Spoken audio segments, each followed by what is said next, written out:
આજ સવારે એસએસસી બોર્ડનું રિઝલ્ટ હોય, દરેક વિદ્યાર્થીઓ પોતપોતાની શાળાની અંદર પહોંચી ગયા હતા.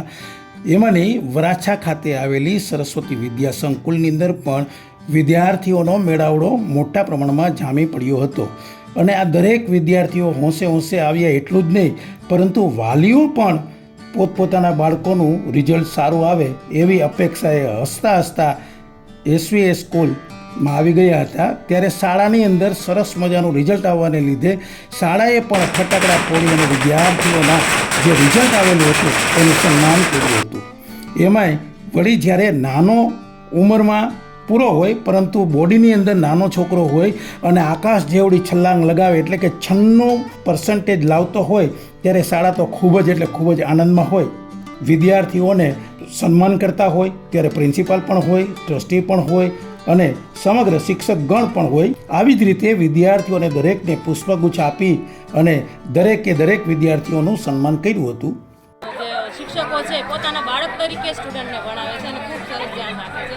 જે નબળા હોય એના પર ખૂબ સરસ ધ્યાન આપે છે અને રિઝલ્ટ પણ બહુ સારું છે.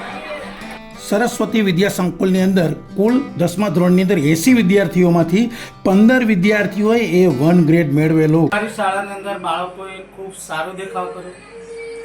15 જેટલા A1 સ્ટુડન્ટ છે, 24 જેટલા A2 સ્ટુડન્ટ આવેલા છે. વિદ્યાર્થીઓની કુલ સંખ્યા 82 જેટલી હતી.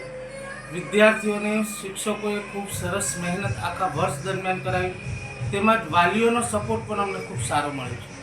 જે શાળાના ટ્રસ્ટીઓ શિક્ષિત, સંપૂર્ણ રીતે શિક્ષિત હોય, કોઈ BSc BEd હોય, કોઈ MSc BEd હોય, કોઈ LLB હોય, તો એનું રિઝલ્ટ સારું આવે જ.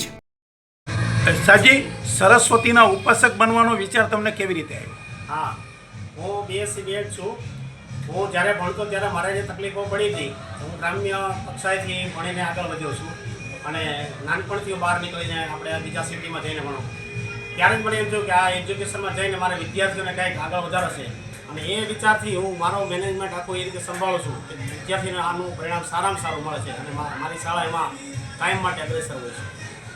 વિદ્યાર્થીઓના સરસ રિઝલ્ટ આવતા હોય ત્યારે ચોક્કસ રીતે વિદ્યાર્થીઓ ખિલખિલાટ અનુભવતા હોય છે.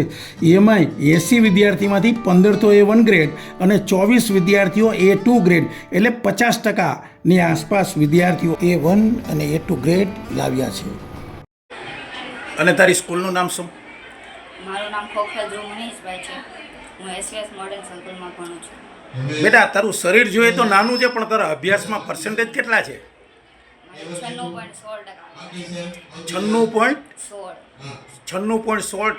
આમ જોઈએ તો તારું બોડી એકદમ નાનું છે. 3જા 4થા કે 5મા ધોરણમાં ભણતો હોય એવો બાળક લાગે છે. પણ આટલા બધા પર્સન્ટેજ લાવવાનું કારણ? મને પહેલેથી જ તે ભણવામાં વધારે બધું યાદ રહી જાય છે.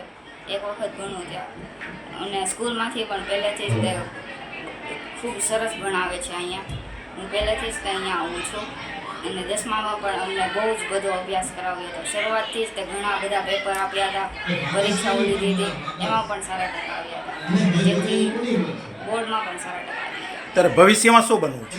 મારે હજી બહુ બધું વિચાર્યું નથી, પણ સાયન્ટિસ્ટ બનવું છે. સરસ. ઓકે.